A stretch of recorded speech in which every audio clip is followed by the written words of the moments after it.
Txoriak Santi Meabe bilbotarrarenak ziren. Txori ezitzaile finenetakoa zen. Bombarekin txoria berez askatu ziren, baina aurretik ere 1955ean kartzelatik itzuli zenean Meabe berak libre utzi zituen txoriok. Kaixolak zabaldu eta aire, izan zuek ere libre, esan da.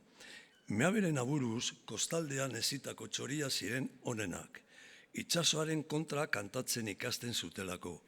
Normandian zegoelarik ere, Errepublikako errefusiatuen zaintzaz arduratuta, txoriak ezten zituen eta haien kantuarekin beretzen zituen gerrako nekeak.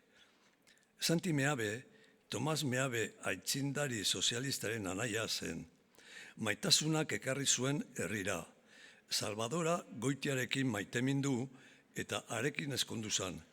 Arropa denda bazuten, elizpean. Santi Meaberi Orbela deitzen zioten burruaz.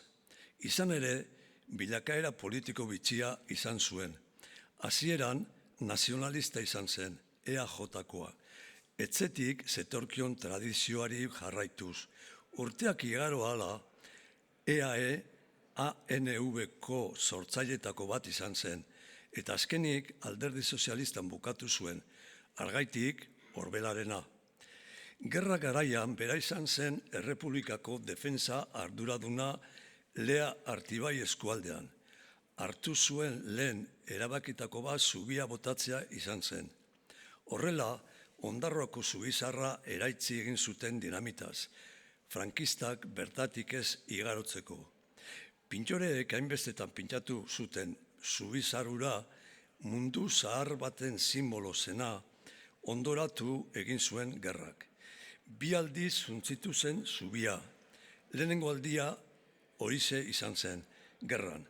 Bigarrenean uixolak eraman zuen, 1953ko urriaren 15ean Ricardo Bastida arkitektoa hil zen egun berean.